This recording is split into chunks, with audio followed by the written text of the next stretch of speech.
দুই নাম্বার, নবীজি সাল্লাল্লাহু আলাইহি ওয়াসাল্লাম বলেন ওয়া তাকসুরাজ জালাজিলু, কিয়ামতের আগে জালজালা বাড়বে। কিয়ামত ততক্ষণ হবে না যতক্ষণ না ভূমিকম্প না বাড়বে। ভূতত্ত্ববিদরা বলে সময়ের সাথে সাথে ভূমিকম্প বাড়তেছে, বড় বড় ভূমিকম্প হচ্ছে, সামনে আরো বড় বড় ভূমিকম্প হওয়ার আশঙ্কা। প্রথম কথা, ভূমিকম্প কেন হয়?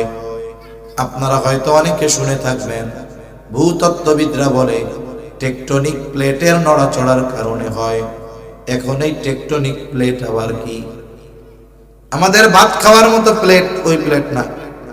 আমরা বসবাস করি পৃথিবীর উপরিভাগে, পৃথিবীর উপরিভাগে আমরা বসবাস করি। এই পৃথিবীর উপরিভাগ বা স্থল, এটা একটা খণ্ডে খণ্ডে বিভক্ত, একসাথে লাগোয়ালা। এক একটা খণ্ডকে এক একটা প্লেট বলে। আমরা আছি ইন্ডিয়ান প্লেটে, ওই পাশে ইউরোশিয়া প্লেট, পূর্ব দিকে বার্মা প্লেট। এগুলো ফল্ট আছে, ফাটল আছে, এই ধরনের এতটুকু গ্যাপ আছে। এই গ্যাপ থাকার কারণে নড়াচড়া হয়।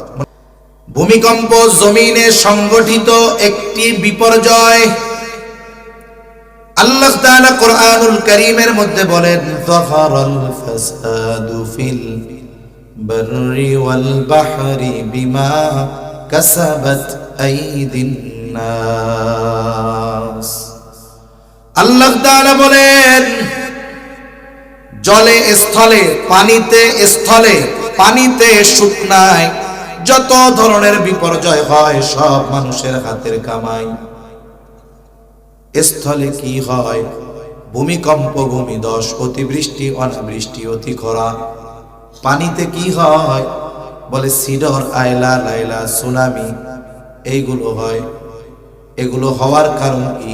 বলে মানুষের হাতের কামাই। তার মানে এই যে ভূমিকম্প হয়, এটা হওয়ার মূল কারণ হলো আমাদের পাপের কারণে ভূমিকম্প হয়। আল্লাহ রাব্বুল আলামিন বলেন লিউযীকাহুম বা'দাল্লাযী আমিলু, আমরা যে পাপ করি এই সামান্য পাপের স্বাদ আল্লাহ আমাদের আস্বাদন করান, শাস্তি, সামান্য পাপের শাস্তি আল্লাহ আস্বাদন করান। যেই পরিমাণ পাপ আমরা করি ওই পরিমাণ পাপের শাস্তি আল্লাহ দেন না। যদি ওই পরিমাণ পাপের শাস্তি আল্লাহ দিতেন, গোটা পৃথিবীর মানুষ নিশ্চিহ্ন হয়ে যাইত।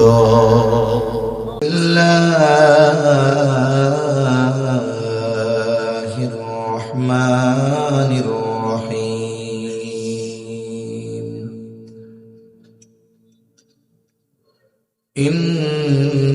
ইন্নাল্লাহা ইনদাহু ইলমুস সাআহ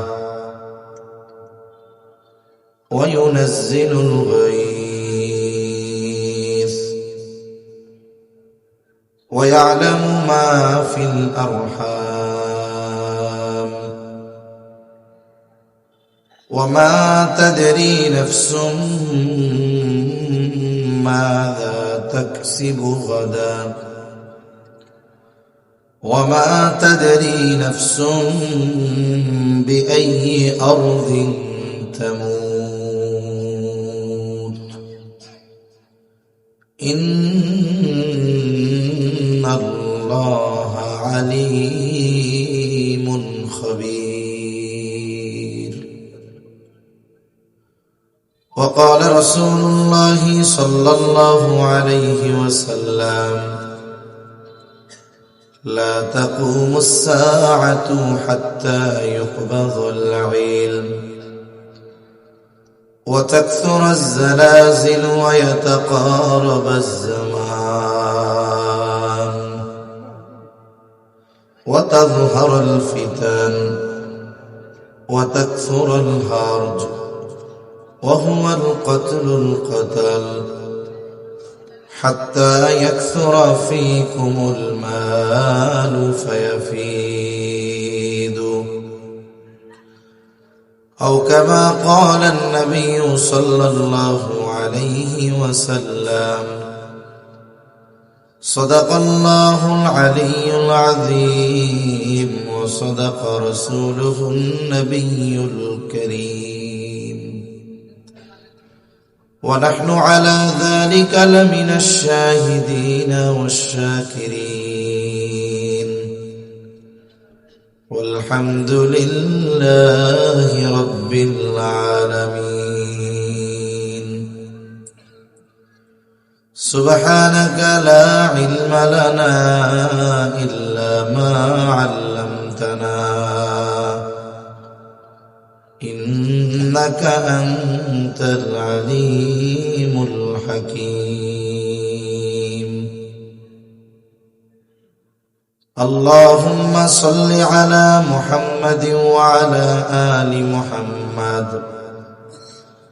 كما صليت على إبراهيم وعلى آل إبراهيم إنك حميد مجيد اللهم بارك على محمد وعلى آل محمد كما باركت على إبراهيم وعلى آل إبراهيم إنك حميد مجيد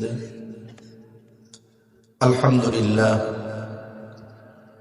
ঐতিহ্যবাহী সুনামগঞ্জ সদরের অন্তর্গত গৌরাঙ্গ টুকের বাজার মাদ্রাসার প্রতিষ্ঠাতা মুহতামিম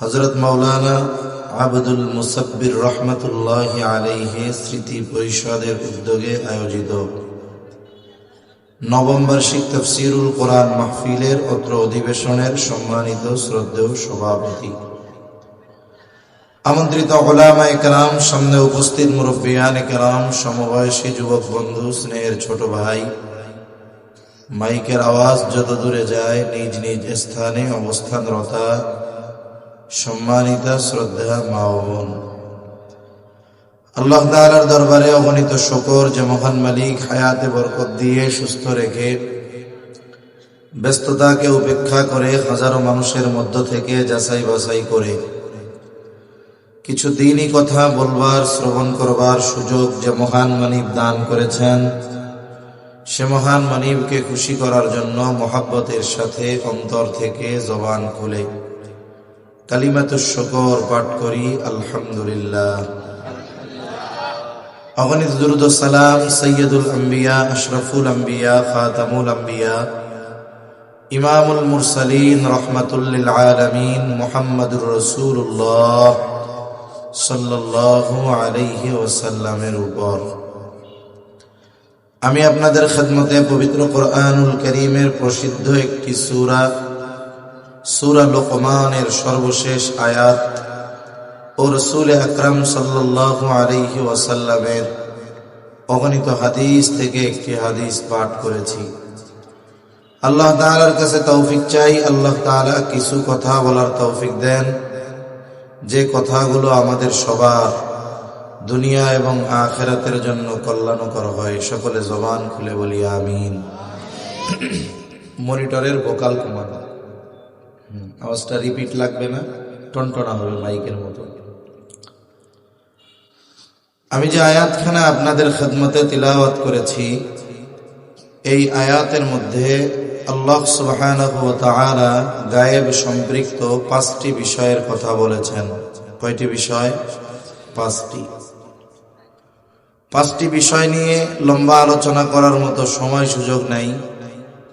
আমি শুধু একটি বিষয় নিয়ে আপনাদের সাথে একটু মুযাকারা করব ইনশাআল্লাহ। আল্লাহ তাআলা যেই 5টি বিষয়ের আলোচনা এই আয়াতে করেছেন, উল্লেখ করেছেন, এটা হলো গায়েব সম্পৃক্ত 5টি বিষয়। হাদিসের মধ্যে এই 5টি বিষয়কে মাফাতিহুল গায়েব, গায়েবের চাবি সমূহ বলে অভিহিত করা হয়েছে। এই 5 বিষয়ের ইলম একমাত্র আল্লাহ তাআলার কাছে, দুনিয়ার কারো কাছে এই ইলম নাই। আল্লাহ তাআলা বলেন, ওয়া ইনদাহু মাফাতিহুল গায়ব লা ইয়ালামুহা ইল্লা হু। আল্লাহ তাআলার নিকটেই মাফাতিহুল গায়ব, গায়েবের চাবি সমূহ আল্লাহর নিকটেই, তিনি ছাড়া এগুলো আর কেউ জানেন না। এর মধ্যে 1 নম্বর আল্লাহ তাআলা বলেন ইন্নাল্লাহা ইনদাহু ইলমুস সাআহ। আল্লাহ তাআলা বলেন নিশ্চয়ই কিয়ামতের ইলম একমাত্র আল্লাহ তাআলার নিকট। কিয়ামত সংগঠিত হবে কোনো সন্দেহ নাই। আমরা যারা ঈমানদার আমরা কিয়ামতের উপরে ঈমান এনেছি। কিয়ামত এমন এক সত্য যেই সত্যের ওয়াদা করেছেন আল্লাহ, আর এই ওয়াদার সত্যায়ন করেছেন রাসূলগণ। কিয়ামত সংগঠিত হবে কোনো সন্দেহ নাই, তবে কখন হবে, কোন সময় হবে, এই সুনির্দিষ্ট সময়ের ইলম দুনিয়ার কারো কাছে নাই, একমাত্র যার কাছে তিনি কে। আমার আপনার নবীজির কাছেও কিয়ামত সংগঠিত হওয়ার সময়ের ইলম নাই। ফেরেশতাদের সরদার জিবরাইল আলাইহিস সালাম তার কাছেও নাই। কেন নাই?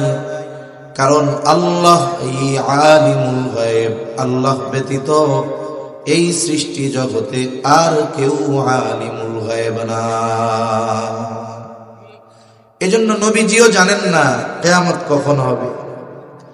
আমাদের অঞ্চলে কিছু মানুষ আছে, এনারা নবীজিকে বড় ভালোবাসে, তাদের দাবি যে আমরা আশিকে রাসূল, কিন্তু আশিকে রাসূলের আলামত তাদের মধ্যে পাওয়া যায় না। আশিকে রাসূলের মূল আলামত হলো সুন্নাত। যার মধ্যে সুন্নাত নাই সে যদি আশিকে রাসূল দাবি করে, এই দাবি খাঁটি না ভুয়া? ভুয়া দাবি। তারা নিজেদের দাবি করে আমরা আশিকে রাসূল, নবীর ব্যাপারে তাদের এই দাবি।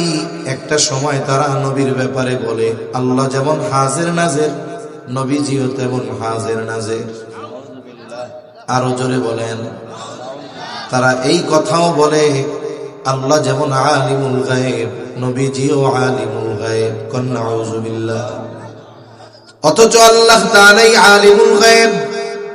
আমরা প্রতিদিন ফজরের পর আর মাগরিবের পর সূরা হাশরের শেষ 3 আয়াত তিলাওয়াত করি। কি বলি? হুয়াল্লাহুল্লাযী লা ইলাহা ইল্লাহু আলিমুল গায়বি ওয়াশ শাহাদাতি হুয়ার রাহমানুর রহিম। আমরা আল্লাহর ব্যাপারে বলি যে তিনি আলিমুল গায়ব,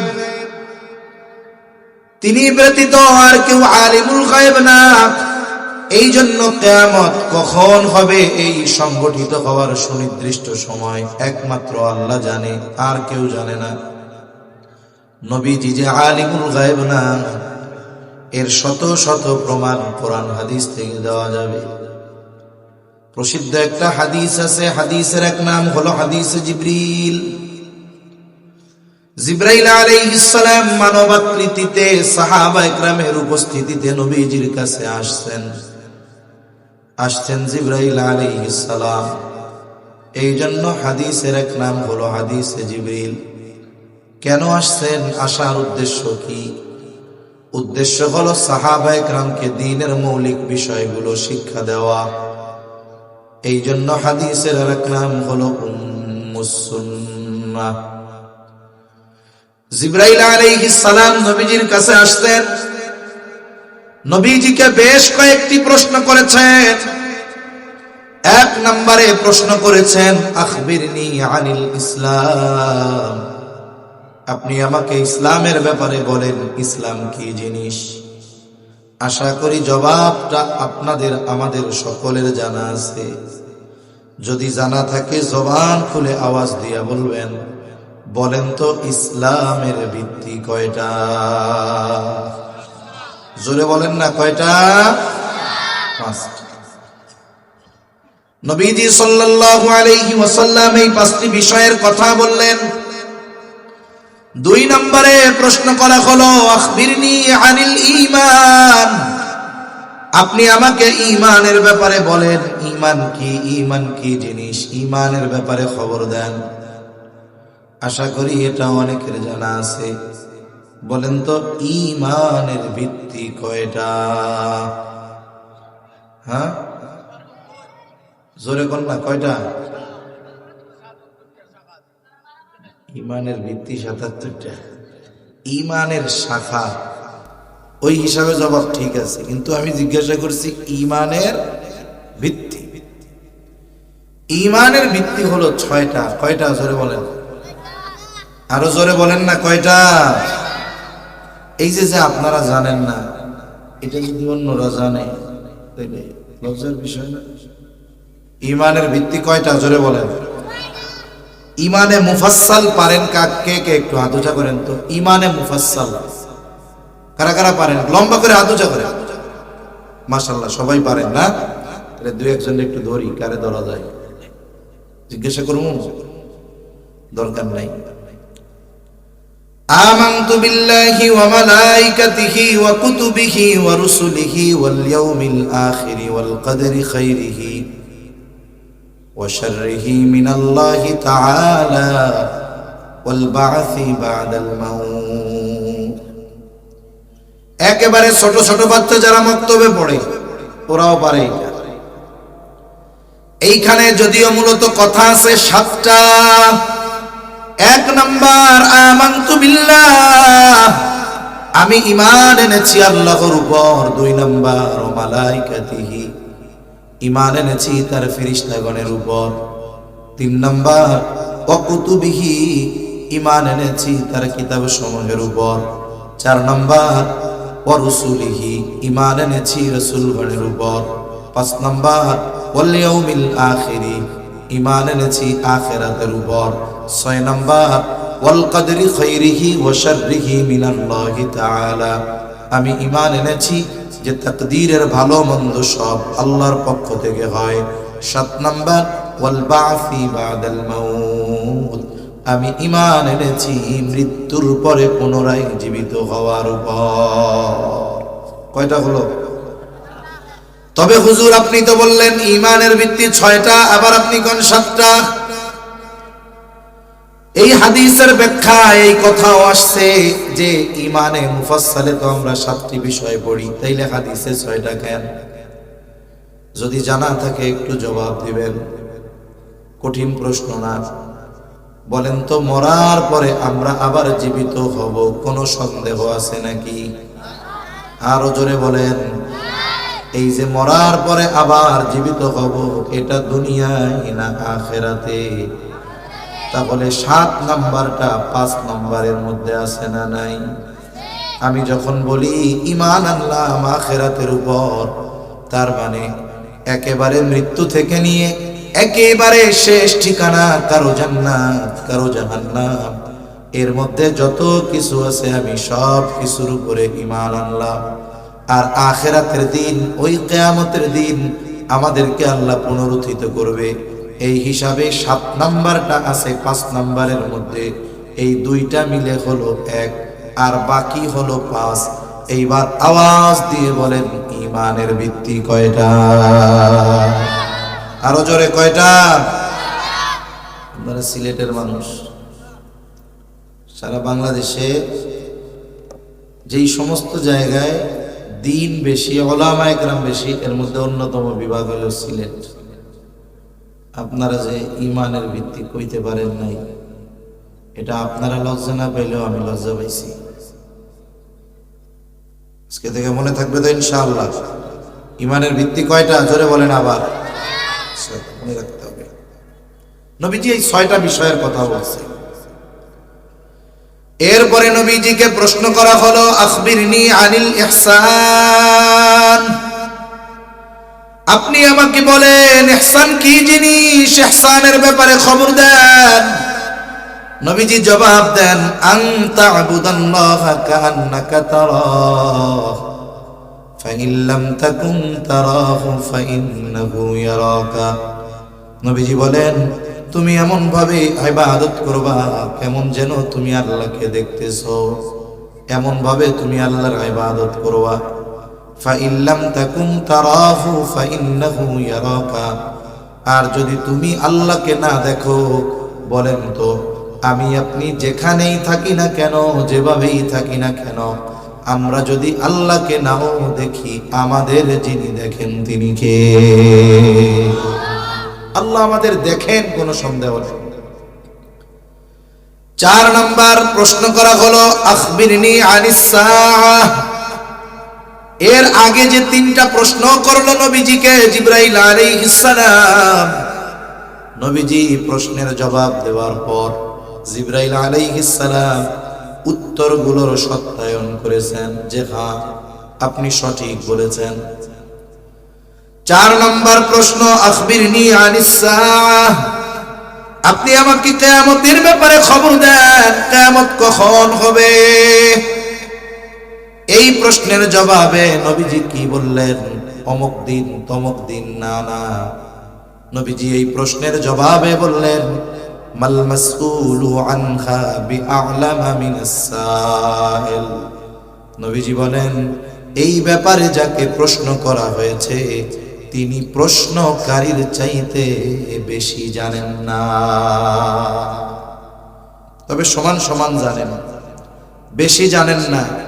এই ব্যাপারে যাকে প্রশ্ন করা হয়েছে, যিনি প্রশ্ন করেছেন, উভয়ের জানা যেহেতু সমান, এজন্য নবীজি বলছে বেশি জানে না। যারে প্রশ্ন করছে তিনি প্রশ্নকারীর চাইতে বেশি জানে না, তার মানে জানে সমান সমান। কি জানে? দুইজনই জানে কিয়ামত কখন হবে, একমাত্র আল্লাহ জানে। কিয়ামত কখন হবে কে জানে? আল্লাহ জানে। জিবরাইল আলাইহিস সালাম এবার আলামত জানতে চাইলেন। নবীজি এই হাদিসের মধ্যে 2টা আলামতের কথা বলেছেন, 2টার মধ্যে থেকে একটা একটু বলি। 1 নম্বর আলামত নবীজি বলেন এই হাদিসে আনতালিদাল আমাতু রাব্বাতাহা। নবীজি বলেন কিয়ামতের অন্যতম আলামত যে দাসী তার মনিবকে জন্ম দিবে। মুহাদ্দিসিনে কেরাম কয়েকটি ব্যাখ্যা করেছেন, এর মধ্যে সবচেয়ে গ্রহণযোগ্য ব্যাখ্যা হলো এইটা, যেই সন্তানকে মা 10 মাস গর্ভে ধারণ করবে, যেই সন্তানকে কষ্টের উপর কষ্ট স্বীকার করে প্রসব করবে, যেই সন্তানকে নিঃস্বার্থভাবে মা 2টা বছর দুধ পান করাবে, ওই সন্তান জীবনের একটা সময় ওই মায়ের সাথে সর্বোচ্চ খারাপ আচরণ করবে। সমাজে অনেক মানুষ এরকম আছে না, যে মা বৃদ্ধ হয়ে গেছে, খোঁজ খবর নেয় না, আছে না নাই? এগুলো কিয়ামতের আলামত। সেজন্য আমরা আমাদের মা বাবার সাথে কখনো খারাপ আচরণ করব। শুনেন, একে তো খারাপ আচরণ করা কিয়ামতের আলামত, 2 নম্বর বড় বড় আযাব আসার আলামত। নবীজি বলেন এক হাদিসে 15টা কারণ বর্ণনা করেছেন। এই যে ভূমিকম্প, ভূমিধস, শিলাবৃষ্টি, অগ্নিবৃষ্টি, যত ধরনের এই মুসিবত আছে, এগুলো আসার 15টা কারণ আল্লাহর নবী বর্ণনা করছেন। এর মধ্যে একটা হলো স্ত্রীকে প্রাধান্য দিয়ে মার সাথে খারাপ ব্যবহার। এমনিই তো খারাপ ব্যবহার অন্যায়, এই অন্যায়টা করার অন্যতম আর একটি কারণ হবে কি? স্ত্রীকে প্রাধান্য দিবে, মার সাথে খারাপ আচরণ। বন্ধুকে কাছে টানবে, বাবাকে দূরে ঠেলবে, আছে না নাই? এখন কোন গায়ের জামা বাপের টাকা, লুঙ্গি বাপের টাকা, সিগারেট ধরাইয়া টানে, এটাও বাপের টাকা, মোটর সাইকেল বাপের টাকা, মোবাইলটা বাপের টাকা, মানিব্যাগটা বাবার টাকা, মানিব্যাগের মধ্যে প্রত্যেকটা টাকা বাবার, অথচ বন্ধুরে বুকে জড়ায় ধরে বাবার সাথে খারাপ আচরণ করে, আছে না নাই? খবরদার, এগুলো আযাব আসার কারণ। তাহলে মায়ের সাথে অসৎ আচরণ, এটা কিয়ামতের আলামত। আরেকটা ভয়ঙ্কর বিষয় কি? নবীজি সাল্লাল্লাহু আলাইহি ওয়াসাল্লাম বলেন আল্লাহ তাআলা প্রত্যেকটি পাপের শাস্তি দেওয়ার ক্ষেত্রে বিলম্ব করেন। বান্দা শিরিক করছে, আল্লাহ তাআলা দুনিয়ায় শাস্তি দেন না, যদি মারা যাবার আগেও তাওবা করে মাফ হয়ে যায়, ঠিক না? কিন্তু কেউ যদি মা বাবার সাথে খারাপ আচরণ করে, এই আযাব, এই শাস্তি দেওয়ার ক্ষেত্রে আল্লাহ বিলম্ব করেন না, বরং দুনিয়ায় থাকতে আল্লাহ তাকে শাস্তি দেওয়া শুরু করে দেয়। এজন্য মা বাবারে কষ্ট দিয়া দুনিয়াতে কেউ সফল হতে পারে না, মা বাবাকে কষ্ট দিয়ে কেউ শান্তি পাইতে পারে না। আর এই মায়ের সাথে খারাপ আচরণ, এটা কিয়ামতের অন্যতম আলামত। অনেক কিছু হবে কিয়ামতের আগে, খেয়াল রাখতে হবে খারাপ বিষয়গুলো যেন আমার আপনার মাধ্যমে না হয়। কিয়ামতের আগে মায়ের সাথে খারাপ আচরণ বাড়বে, এজন্য আমরাও করব নাকি? আল্লাহ আমাদের হেফাজত করুক, বলি আমিন। তাহলে হাদিসটা বলার উদ্দেশ্য ছিল যে কিয়ামত কখন সংঘটিত হবে নবীজিও জানেন না, জিবরাইল আলাইহিস সালামও জানেন না। একমাত্র যিনি জানেন তিনি কে? আল্লাহর নামে তো জোরে কইছেন, আরো জোরে বলেন কে? আরো জোরে বলেন কে? এই পোলাপানের আওয়াজ বেশি, যুবক যেগুলো আছে একটাও গলা ছাড়ে না, জোরে ডাক দেন কে? আরো জোরে বলেন কে? তাহলে কিয়ামত কখন হবে একমাত্র সময়টা যিনি জানেন তিনি আল্লাহ। তবে নবীজি সাল্লাল্লাহু আলাইহি ওয়াসাল্লামের একটা হাদিস আমি আপনাদের খেদমতে পাঠ করেছি। নবীজি এই হাদিসের মধ্যে গুরুত্বপূর্ণ 6টি বিষয়ের কথা বলেছেন। সাথে সাথে নবীজি বলেন, এই 6টি বিষয় যতক্ষণ সংগঠিত না হবে ততক্ষণ পর্যন্ত কিয়ামত সংগঠিত হবে না। কয়টা বিষয়? 6টা। عن أبي هريرة رضي الله تعالى عنه قال قال رسول الله صلى الله عليه وسلم আবু হুরায়রা রাদিয়াল্লাহু তাআলা আনহু থেকে বর্ণিত, রাসূলুল্লাহ সাল্লাল্লাহু আলাইহি ওয়াসাল্লাম বলেছেন, লা তাকুমুস সাআতু হাত্তা ইউকবাদাল ইলম। নবীজি সাল্লাল্লাহু আলাইহি ওয়াসাল্লাম বলেন, কিয়ামত ততক্ষণ সংঘটিত হবে না যতক্ষণ ইলম উঠিয়ে না নেওয়া হবে। তার মানে কিয়ামতের আগে ইলম উঠিয়ে নেওয়া হবে। ইলম যতক্ষণ উঠিয়ে নেওয়া হবে না ততক্ষণ কিয়ামত হবে না। প্রথম প্রশ্ন, আল্লাহ তাআলা ইলম কিভাবে উঠায় নেবেন? আমাদের অঞ্চলে মানুষেরা এই কথাটাকে নিজের ভাষায় বলতো, কেমনে? কিয়ামতের আগে আল্লাহ কোরআন হাদিস উঠায়া নিয়ে যাবে। ওই যে ইলম উঠায়া নিবে, হাদিসে আসছে এইটা, কিন্তু মানুষ বলতো কি? কোরআন হাদিস উঠায়া নিবে। কেন? কারণ সাধারণ মানুষ মনে করে কোরআন হাদিস হইল ইলমের উৎস। কোরআন হাদিস যদি উঠায়া নিয়ে যায় তাইলে আর ইলম থাকবে। অথচ বিষয়টা এমন নয় যে আল্লাহ তাআলা কোরআন হাদিস উঠায় নিয়ে যাবে, বরং কোরআন লেখা থাকবে, হাদিসও লেখা থাকবে। বরং সময়ের সাথে সাথে কোরআন হাদিসের লেখা, ছাপা, প্রিন্টিং, বাইন্ডিং আরো চকচকা ঝকঝকা হবে। এখন বাজারে কালার কোডেড কোরআন পাওয়া যায়। কোরআনের পৃষ্ঠাগুলো ওয়াটারপ্রুফ, তার মানে পানি পড়লেও ভিজে না, নষ্ট হয় না। অনেক সময় অনেক মুরব্বী আছে, অনেক বয়স হয়ে যাওয়ার পরে যখন কোরআন শিখে কায়দা কানুন মনে রাখতে পারে না, ঝামেলা। একফার হরফ হইল 15টা, কিন্তু মুরব্বী মনে রাখতে পারে না, কিন্তু কায়দাটা মুখস্থ রাখছে। নুন সাকিন তানবিনের পরে যদি একফার হরফ আসে তাইলে গুণনা করে পড়তে হবে। এখন একফার হরফ হইল 15টা, মনে থাকে না, সমস্যা নাই। কালার কোডেড কোরআন যেগুলো, ওই জায়গায় লেখা, যেই অংশ নীল কালার বুঝবেন এই জায়গায় একফার হরফ হইছে, তাইলে এখন ওনার 15 অক্ষর মুখস্থ করার দরকার আছে। যেইটাই আসুক, যদি নীল কালার হয় তাইলে এটা একফা গুণনা।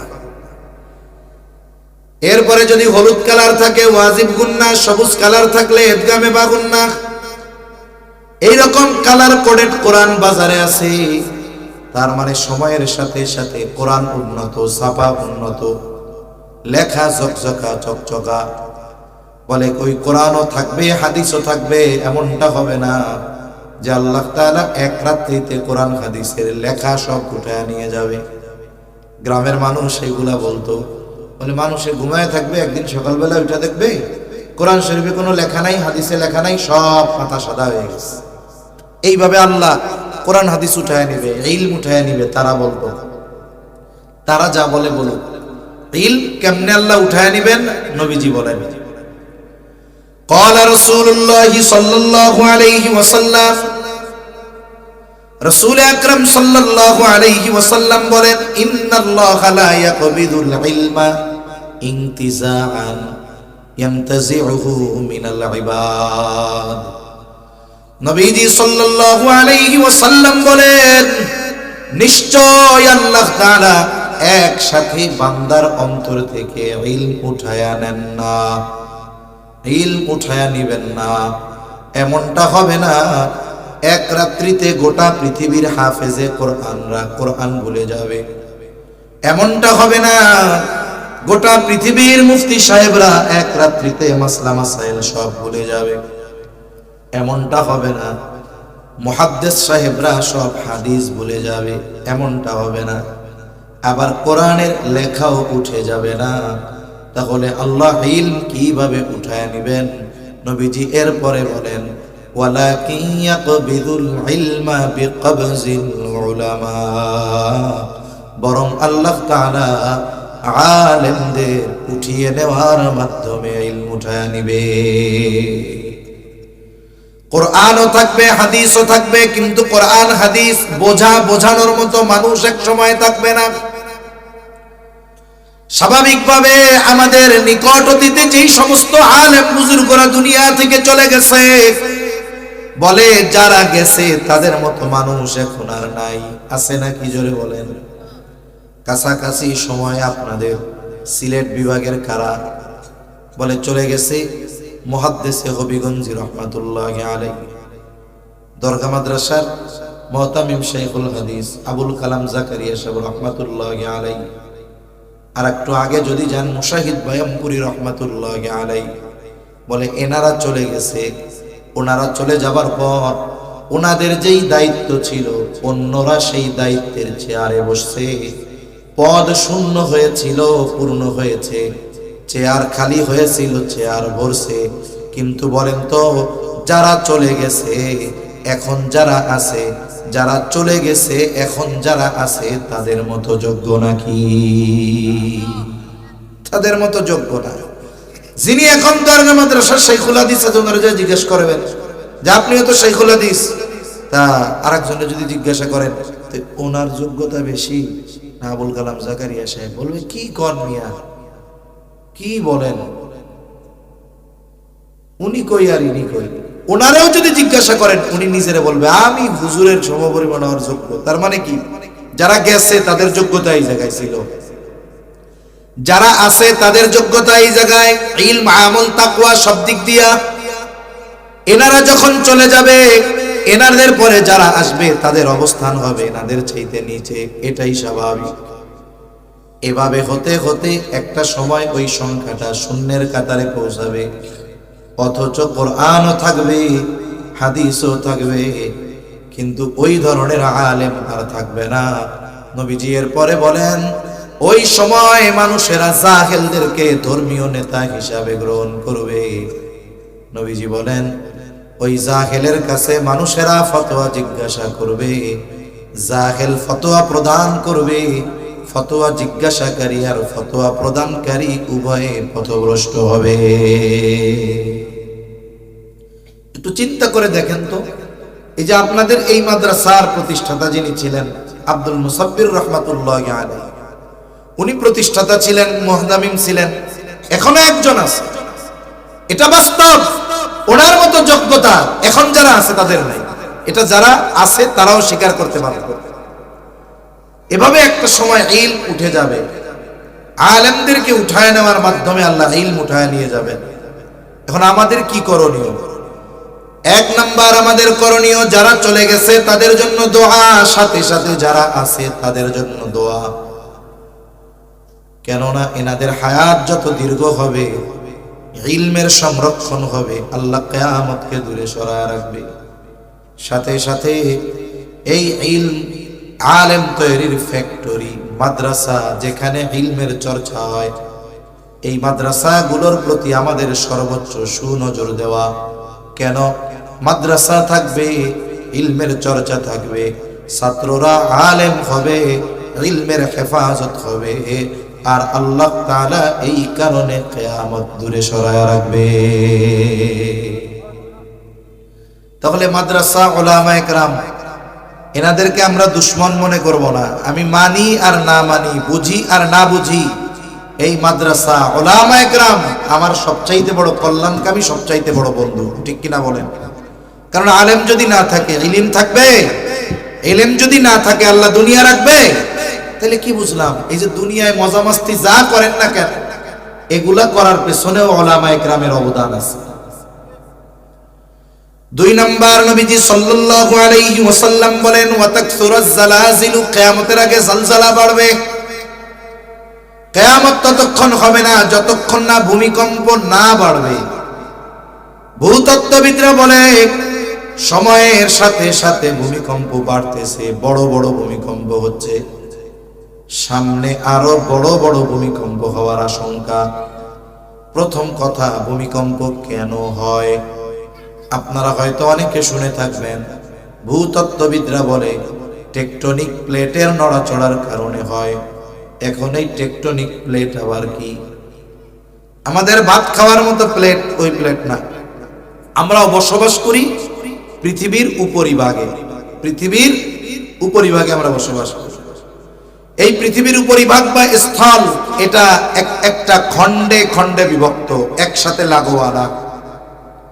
এক একটা খণ্ডকে এক একটা প্লেট বলে। আমরা আছি ইন্ডিয়ান প্লেটে, ওই পাশে ইউরোশিয়া প্লেট, পূর্ব দিকে বার্মা প্লেট। এগুলো ফল্ট আছে, ফাটল আছে, এই ধরনের এতটুকু গ্যাপ আছে।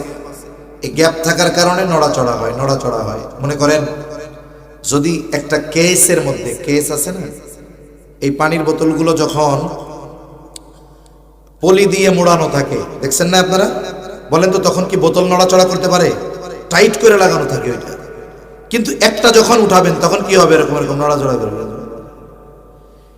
এই যে এক একটা খণ্ডের মধ্যে যে ফাটল আছে, এই ফাটলের কারণে এগুলো নড়াচড়া করে, এরকম ধাক্কা মারে একটা একটা। এক একটা প্লেট একটা একটারে ধাক্কা দেয়, ঘষা লাগে, কোনো সময় একটা একটারে চাপ দেয়। বলে এই কারণে পৃথিবীতে দৈনিক 50,000-এর উপরে ভূমিকম্প হয়। নড়াচড়া সব সময় চলে, কিন্তু সব সময় জোরে নড়াচড়া করে না, আস্তে আস্তে হয়। এজন্য ভূমিকম্প হয়, আমরা টের পাই না। কিন্তু যখন নড়াচড়াটা একটু জোরে হয়, তখন মনে করেন যে গত নভেম্বর মাসে ঢাকায় যখন আমরা ছিলাম, তখন বুঝতে পারছি যে আজকে মনে হয় কিয়ামত।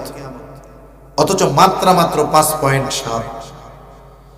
এখন যদি ওই ভূতত্ত্ববিদদের জিজ্ঞাসা করা হয় এই জমিনটা নড়ে কেন, কেন নড়ে, নড়ার মূল কারণ কি? নড়ার কারণে তো ভূমিকম্প হয়, বুঝলাম। এখন এই যে নড়ে, এই নড়াটার কারণ কি? ওরা এবার বলবে এই যে জলবায়ুর পরিবর্তন, এইসব কারণে। ওরা একটা গোজামিল দিবে আর কি। কিন্তু আল্লাহ তাআলা বলে দিয়েছেন কেন জমিনটা নড়ে, ভূমিকম্প কেন হয়, মূল কারণ বলছেন কে? আরো জোরে বলেন, কে? আল্লাহ। ভূমিকম্প জমিনে সংগঠিত একটি বিপর্যয়। আল্লাহ তাআলা কোরআনুল কারীমের মধ্যে বলেন, যাহারাল ফাসাদু ফিল বাররি ওয়াল বাহরি বিমা কাসাবাত আইদিন নাস। আল্লাহ তাআলা বলেন জলে স্থলে, পানিতে স্থলে, পানিতে শুকনায় যত ধরনের বিপর্যয় হয় সব মানুষের হাতের কামাই। স্থলে কি হয়? ভূমিকম্প, ভূমিধস, অতিবৃষ্টি, অনাবৃষ্টি, অতি খরা। পানিতে কি হয়? বলে সিডর, আয়লা, লাইলা, সুনামি, এইগুলো হয়। এগুলো হওয়ার কারণ কি? বলে মানুষের হাতের কামাই। তার মানে এই যে ভূমিকম্প হয়, এটা হওয়ার মূল কারণ হলো আমাদের পাপ। পাপের কারণে ভূমিকম্প হয়। আল্লাহ রাব্বুল আলামিন বলেন, লিউযীকাহুম বা'দাল্লাযী আমিলু। আমরা যে পাপ করি, এই সামান্য পাপের স্বাদ আল্লাহ আমাদের আস্বাদন করান, শাস্তি। সামান্য পাপের শাস্তি আল্লাহ আস্বাদন করান। যেই পরিমাণ পাপ আমরা করি ওই পরিমাণ পাপের শাস্তি আল্লাহ দেন না। যদি ওই পরিমাণ পাপের শাস্তি আল্লাহ দিতেন, গোটা পৃথিবীর মানুষ নিশ্চিহ্ন হয়ে যাইত। তাহলে শাস্তি যা হয়, যা দেখি যা হয়, এটা হলো অতি সামান্য পাপের শাস্তি আল্লাহ দেন। তাহলে কেন দেন? উদ্দেশ্য কি? ভূমিকম্পের কারণ আমাদের পাপ। ভূমিকম্পের কারণ আমাদের পাপ। বলেন, ভূমিকম্পের কারণ কি? তাহলে আমাদের পাপের কারণে ভূমিকম্প সহ অন্যান্য মুসিবত দেন কে? ভূমিকম্পের কারণে, পাপের কারণে ভূমিকম্প দিলেন, শাস্তি দিলেন। এখন এই শাস্তি দেওয়ার উদ্দেশ্য কি? যেমন একটা ছাত্র যদি অন্যায় করে, অপরাধ করে, ওস্তাদ শাস্তি দেয় কি দেয় না? জোরে বলেন, দেয় কি দেয় না? সন্তান যদি অন্যায় করে, অভিভাবক পিতা শাস্তি দেয় কি দেয় না? তাহলে শাস্তি দেওয়ার কারণ কি? অপরাধ। শাস্তি দেওয়ার কারণ কি? জোরে বলেন, অপরাধ। উদ্দেশ্য কি? উদ্দেশ্য হলো আর যেন ওই অপরাধ না করে, এটা হলো উদ্দেশ্য। এখন দেখা গেল শাস্তি দেওয়ার 2 দিন পরে আবার সেই অপরাধ করতেছে। বলুন তো, প্রথমবার শাস্তি দিয়েছিল, শাস্তির মাত্রা যা ছিল, পরে যদি আবার ওই অপরাধ করে, শাস্তির মাত্রা আগের চাইতে বাড়বে না কমবে? তাহলে আল্লাহ তাআলা এই যে ভূমিকম্প দিলেন কেন? বলে কারণ হলো আমাদের পাপ। উদ্দেশ্য কি? আল্লাহ তাআলা বলেন, লিউযীকাহুম বা'দাল্লাযী আমিলু লাআল্লাহুম ইয়ারজিউন। উদ্দেশ্য হলো যেই পাপের কারণে আমাদের এই শাস্তি দেওয়া হয়, ওই পাপ থেকে আল্লাহ বলেন তারা যেন প্রত্যাবর্তন করে, পাপ থেকে যেন মানুষ ফিরে। এই কারণে আল্লাহ তাআলা ভূমিকম্প দিয়েছেন। অথচ ভূমিকম্প হয়েছে, আপনারা কতটুকু অনুভব করছেন আমরা জানি না। আমরা ঢাকার মানুষ মনে করছিলাম আজকে কিয়ামত হয়েছে, কারণ আরো শুক্রবার ছিল, মনে করছি সব শেষ। এখন দিছে কেন? নয়েজটা যেন না হয়। দিছে কেন? যেন আমরা পাপ থেকে ফিরে আসি। কিন্তু অবস্থা কি বলেন তো? ভূমিকম্পের পরে, এই মুসিবতের পরে মসজিদে কি মুসল্লি বাড়ছে? জোরে কন্যা বাড়ছে? 4 দোকানের টেলিভিশন গুলা কি বন্ধ হয়েছে? বেপরদা, অশ্লীলতা, বেহায়াপনা, জেনা, ব্যভিচার এগুলো কি কমছে? তাহলে মনে হয় এলাকায় কেউ আর সুদখোর নাই। আপনাদের এলাকায় আর সুদখোর নাই আলহামদুলিল্লাহ, আছে? তাইলে মনে হয় ঘুষখোর টুসখোর আর নাই। তার মানে বোঝা গেল 5.7 মাত্রার ভূমিকম্প হয়েছে ঠিক, কিন্তু আমরা পাপ থেকে ফিরি নাই। আমাদের অবস্থা হলো লোহার মতো। লোহাকে যখন কামার পিটায়, লোহা একটা আওয়াজ করে, কি কয়? কয় যেই সেই। লোহা কেমন যেন কামারকে বলে, কামার আমাকে পিটাইয়া তুমি দাও বানাইবা, কুদাল বানাইবা, কুড়াল বানাইবা, কিন্তু আমাকে আগুন দিয়া পুড়াইয়া আর পিটাইয়া স্বর্ণ বানাতে পারবা না। এখন আমাদের পাপের কারণে 5.7 মাত্রার ভূমিকম্প হলো। যেহেতু পাপ কমে নাই, আমরাও পাপ থেকে ফিরি নাই, তাহলে আপনারাই বলছেন সামনে যদি শাস্তি হয় মাত্রা বেশি, তার মানে পাপের কারণে যদি সামনে ভূমিকম্প হয়, সেইটা 5.7 হবে না, বরং 7.5 মাত্রার ভূমিকম্প হবে। এজন্য আমাদের পাপ থেকে ফেরা দরকার, গুনার থেকে ফেরা দরকার। আল্লাহ রাসূল সাল্লাল্লাহু আলাইহি ওয়াসাল্লাম আবু হুরায়রা রাদিয়াল্লাহু তাআলা আনহুকে নসিহত করতে গিয়া বলছেন, ইয়া আবু হুরায়রা ইত্তাকিল মাহারিমা তাকুন আহবাদান নাস। নবীজি সাল্লাল্লাহু আলাইহি ওয়াসাল্লাম হারাম থেকে, গুনার থেকে বাঁচার নির্দেশ দিয়েছেন। বলছেন তুমি হারাম থেকে বাঁচো, তুমি মানুষের মধ্যে সবচাইতে বড় আবেদ হয়ে যাবে। কিন্তু আমাদের সমাজে আমরা নেক কাজও করি, পাপ কাজও করি। নেক কাজ কাজে লাগবে তখন যখন আমি পাপ কাজকে ত্যাগ করব তখন। এজন্য পাপ মুক্ত জীবন গড়ার চেষ্টা করব। আল্লাহ তৌফিক দান করেন। তাহলে নবীজি এক নাম্বার বলেন কিয়ামত ততক্ষণ হবে না যতক্ষণ ইলম উঠিয়ে না নেওয়া হবে। ইলম আল্লাহ কিভাবে উঠায় নিবে? বলে আলেমদেরকে উঠায় নেওয়ার মাধ্যমে। দুই নাম্বার নবীজি বলেন কিয়ামত ততক্ষণ হবে না যতক্ষণ ভূমিকম্প ঘন ঘন বেশি বেশি না হবে। ভূতত্ত্ববিদরা বলেন বর্তমান সময়ে ভূমিকম্প ঘন ঘন হচ্ছে, সামনে আরো বেশি বড় বড় হবে। তিন নাম্বার নবীজি সাল্লাল্লাহু আলাইহি ওয়াসাল্লাম বলেন ওয়ায়াতাকারাবাজ জামান, কিয়ামতের আগে সময় নিকটবর্তী হয়ে যাবে। হাদিসের মধ্যে আসছে নবীজি বলেন কিয়ামতের আগে সময় নিকটবর্তী হয়ে যাবে। এক যুগকে এক বছরের মতো মনে হবে, বছরকে মাসের মতো মনে হবে, মাসকে সপ্তাহের মতো মনে হবে, সপ্তাহকে দিনের মতো মনে হবে, দিনকে ঘন্টার মতো মনে হবে, ঘন্টাকে মিনিটের মতো মনে হবে, মিনিটকে সেকেন্ডের মতো মনে হবে।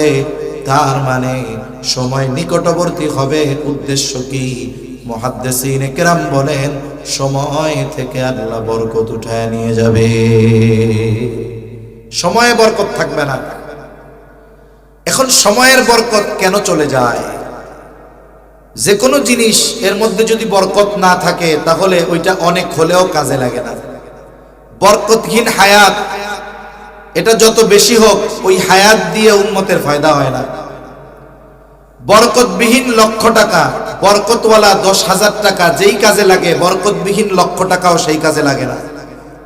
এখন আমরা সবাই টাকা পয়সার মধ্যে বরকতের আশা করি, কিন্তু হায়াতে বরকতের দরকার আছে না নাই?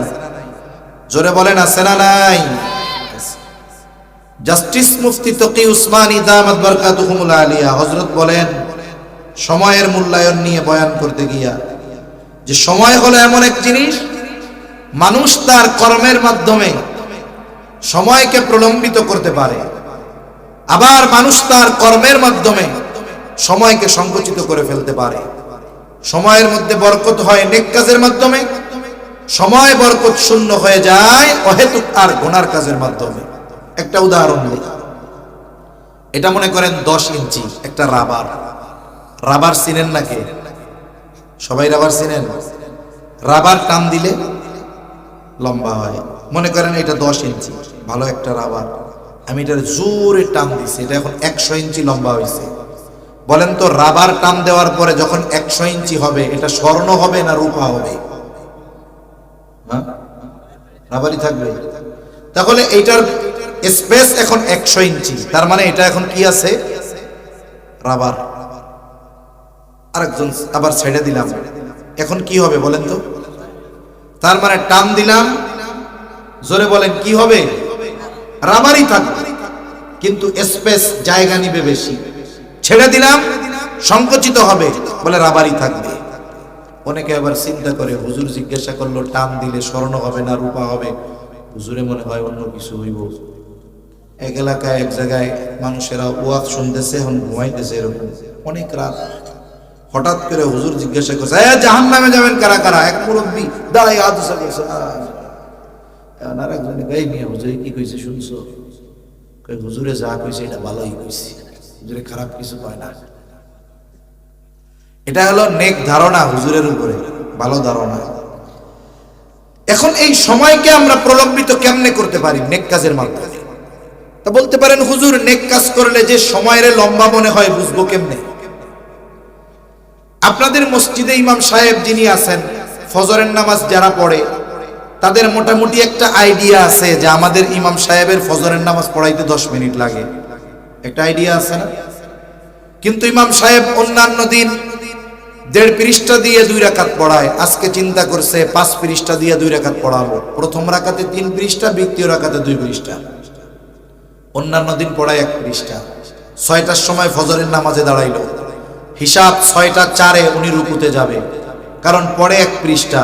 কিন্তু আজকে তো উনি আরো 2 পৃষ্ঠা বেশি পড়বে। এখন দেখে 6টা 4 বাইজা 5, ইমাম সাহেবের কেরাত তো থামে না, রুকুতে যাওয়ার কোনো ভাবটাব নাই, পড়তে তো তালেই আছে। বলেন তো, একটু পরে ইমাম সাহেব যখন 6টা 5 বাইজা গেছে, রুকুতে যায় না, 6টা 6 বাজে এখনো রুকুতে যায় না। এখন ইমাম সাহেবকে মুসল্লিরা সিগন্যাল দেয় কেমনে? গন্ধ কাশি মাসি কিচ্ছু নাই। ইমাম রে কইতেছে এত লম্বা করেন কে, বুঝেননি? এখন মনে করেন ইমাম সাহেব অন্যান্য দিনের চাইতে 5 মিনিট নামাজে বেশি লাগছে। কয় মিনিট? জোরে বলেন না, কয় মিনিট? আচ্ছা বলেন তো, এই যে 5 মিনিট সময় মুসল্লির ধৈর্য নাই, এই জন্যই তো শুরু করছে, টাইম কেমন যেন পার হইতেছে না, এই জন্যই তো কাশি দিচ্ছে। এই 5 মিনিট ছিলাম নামাজের মধ্যে, ঈমানের পরে সবচাইতে গুরুত্বপূর্ণ ইবাদতের মধ্যে, অথচ এই 5টা মিনিট মনে হইতেছিল 5 ঘন্টার মতো। কেন হুজুর নামাজ শেষ করেন? আপনাদের এখানে খতম তারাবি হয়? খতম তারাবি হয় না? কিছু মুসল্লি আছে দেখবেন, এই মসজিদে মনে করেন খতম তারাবি হাফেজদের পড়াইতে 1 ঘন্টা লাগে, কথার কথা। আর এক পাশের মসজিদে যাইয়া দেখবে কিরে এই জায়গায় 1 মিনিট কম লাগে। আইসা হাফেজ সাহেব ইমাম সাহেব সবাই বলে কি হুজুর রাখছেন, হ্যাঁ ওই জায়গায় 59 মিনিট লাগে আর এই জায়গায় 1 ঘন্টা লাগে, 1 মিনিট বেশি লাগে তারা বিশেষ হইতে। তার মানে এই 1 মিনিট নামাজের মধ্যে থাকবে, কোরআন শুনবে, এটা তার ভালো লাগে না। অথচ ওই ব্যক্তি, কোন ব্যক্তি, ওই যে 5 মিনিট নামাজে দেরি হয়েছে, জান বের হওয়ার উপক্রম, নামাজটা পড়া মসজিদ থেকে বের হয়ে ওই 6:20 সময় গিয়া বসতে হলো আপনার চার দোকানে। এই যে আমার চাচা জান যে বসছে আর ওঠে না, এক বসায় জোহরের আজান দিছে তখন উঠছে। 6 ঘন্টা, কয় ঘন্টা জোরে কোন? 5 মিনিট ছিল নামাজের মধ্যে, কলিজা ফেটে যাওয়ার উপক্রম। 6 ঘন্টা চার দোকানে বৈশা আছে। কি করছে? একটু পরে চা খাইছে, পান খাইছে, আর একবার বিএনপির ক্ষমতায় আনছে, একবার 10 দলীয় জোটের ক্ষমতায় আনছে, আর একবার কইছে যে এবার ভোটাভুটি ভালো হবে না। চোখের পলকে কয় ঘন্টা শেষ? জোরে বলেন না, কয় ঘন্টা? এই 6 ঘন্টায় বলেন তো আখেরাতের উপকার হইছে? জোরে বলেন হইছে? দুনিয়ার কোনো উপকার হইছে? তাহলে এই 6 ঘন্টা বরকত শূন্য, এজন্য কোনো উপকারে আসে নাই। 5 মিনিট নামাজে বেশি দাঁড়ায় থাকতে কষ্ট হয়, 5 ঘন্টা চার দোকানে বসতে কষ্ট হয় না। 1-1.5 ঘন্টা 2 ঘন্টা ওয়াজ মাহফিলে বসতে কষ্ট হয়, ঘন্টার পর ঘন্টা বৈশাখ খেলা দেখলে কষ্ট হয় না, ঠিক কিনা বলেন? এই যে রোজার মাস আসতেছে, মুরব্বী যুবক তরুণদের হাতে পায়ে ধরে কোনো মতে কোরআন শরীফটা নিয়ে একটু বসাবো, জোহরের পরে আধা ঘন্টা একটু কোরআন শরীফ পড়ো। 2-3 মিনিট পড়ার পরে কোরআন শরীফ বন্ধ করে উঠে গেছে আমার যুবক ভাই। কি হইছে রে বাবা, কি হইছে ভাই? বলে হুজুর অনেকক্ষণ পড়ে ফেলছি। পড়ছে কয় মিনিট? 3 মিনিট। সমস্যা কি? কই হুজুর একভাবে তাকায় থাকতে হয়তো কোরআন শরীফের দিকে চোখ ব্যথায়। আপনারা তো হাফেজ, ডাইনে বামে তাকাইয়া পড়তে পারেন, আমি একভাবে তাকায় পড়ি, চোখ ব্যথা হয়ে গেছে হুজুর। আবার ওই যে একভাবে বসেছিলাম, কোমর ব্যথা হয়ে গেছে হুজুর। কিন্তু কোরআন শরীফ পড়ছে কয় মিনিট? এবার মসজিদ থেকে কোরআন শরীফ রেখে বের হয়ে আমার বন্ধু, আমার যুবক মোবাইল শরীফ খুলছে। কি শরীফ খুলছে? এইবার শুরু হয়েছে ফেসবুক শরীফ, ইউটিউব শরীফ, ইন্টারনেট শরীফ। এক দাসে ঘাড় বেঁকা করে তাকায় তাকায় দেখতেছে, কিন্তু এইবার আর চোখও ব্যথায় না, ঘাড়ও ব্যথায় না, কোমরও ব্যথায় না। কয় মোবাইল শরীফ বন্ধ হয় না ততক্ষণ, বলে চার্জ আর ইন্টারনেট শেষ না হয় যতক্ষণ। তাহলে কি বুঝলেন? এই যে 3 ঘন্টা মোবাইল টিপলো, এতে তার দুনিয়ার লাভ হইছে? জোরে বলেন না, আখেরাতের লাভ হইছে? কিন্তু মাত্র 3 মিনিট কোরআন পড়ছে, জান বের হয়ে যাওয়ার উপক্রম, অথচ তার আখেরাতের উপকার হয়েছে। আমরা এইভাবে আমাদের সময়টাকে নষ্ট করে ফেলতেছি। এই সময় হলো আল্লাহ প্রদত্ত দামি এক নেয়ামত। কত দামি নেয়ামত! এটা দুনিয়ায় বেঁচে থাকতে মানুষ বোঝে না, বোঝে যখন করার কিছু থাকে না। মানুষ মারা যাবার পরে কথা বলে, মানুষ কথা বলে। নবীজি বলেছেন দুনিয়ার মানুষ শোনে না, যদি শুনতে পাইতো ভয়ে দাফন কাফন বাদ দিয়ে দিত। যেই মানুষগুলো দুনিয়ায় হায়াত নষ্ট করেছে, নেক কাজ করে নাই, ভালো কাজ করে নাই, হায়াত নষ্ট করেছে, সম্পদ ছিল ভালো কাজে ব্যয় করে নাই, ও মারা যাওয়ার পর দুনিয়ার এই হায়াতের মূল্য বুঝতে পারবে। তখন আল্লাহর কাছে বলবে, ফায়াকুলা রাব্বি লাউলা আখখারতানি ইলা আজালিন করিব ফাআসাদদাক ওয়া আকুন মিনাস সালিহিন। বলবে ও রব, যদি একটু অবকাশ দিতেন, তার মানে আবার যদি দুনিয়ায় যাওয়ার একটু সুযোগ দিতেন। আমার সম্পদ ছিল, ওই সময় তো সদকা করি নাই, এইবার গিয়ে আমি সদকা করতাম। ওয়া আকুম মিনাস সালিহিন, ওই হায়াতে তো অনেকের কাজ করি নাই ও রব, এইবার যদি একটু যাবার সুযোগ দিতেন, একটু হায়াত দিতেন, তাইলে আমি সৎ কর্মশীলদের অন্তর্ভুক্ত হয়ে যাইতাম। তার মানে আমি নেকের কাজ করতাম, নেককার হয়ে যাইতাম। বলেন তো, যত আবেগ, যত দরদ নিয়ে আল্লাহর কাছে ফরিয়াদ করুক না কেন, একটা সেকেন্ডের জন্য তাকে পুনরায় দুনিয়ায় আসার সুযোগ দেওয়া হবে নাকি? যেই হায়াতের জন্য এত কামনা করুণা করবে, আল্লাহর কাছে প্রার্থনা করবে, ওই হায়াত আমাদের আছে।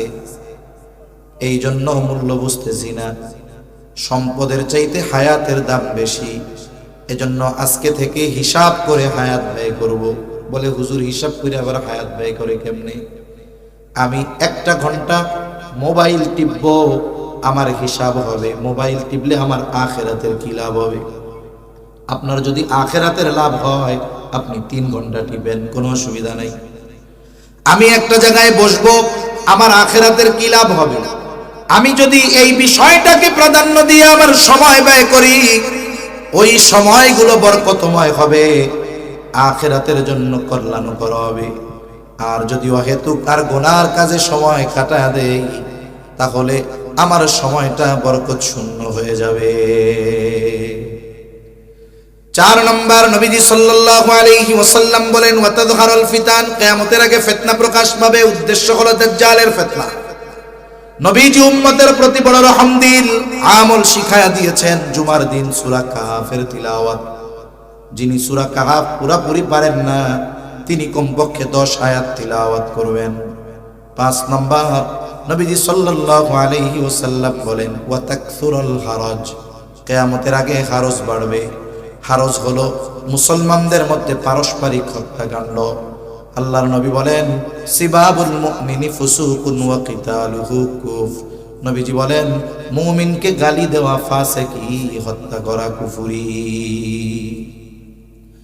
মুসলমানদের মধ্যে ব্যক্তিগত কারণে, পারিবারিক কারণে, সামাজিক কারণে, রাজনৈতিক কারণে, অর্থনৈতিক কারণে প্রভাব প্রতিপত্তি বিস্তারকে কেন্দ্র করে একের পর এক হত্যাকাণ্ড আছে না নাই? জোরে বলেন। হত্যাকাণ্ড বহুদূর, বকা দেওয়া বহুদূর। আমি আপনি আজকে থেকে নিয়ত করব, ওয়াদা করব, যে আমি আমার জবান দিয়ে আমার আর এক মুসলমান ভাইকে অন্যায়ভাবে কথার দ্বারাও কষ্ট দিব না। নবীজি বলেন, আল মুসলিমু মান সালিমাল মুসলিমুনা মিন লিসানিহি ওয়া ইয়াদিহি।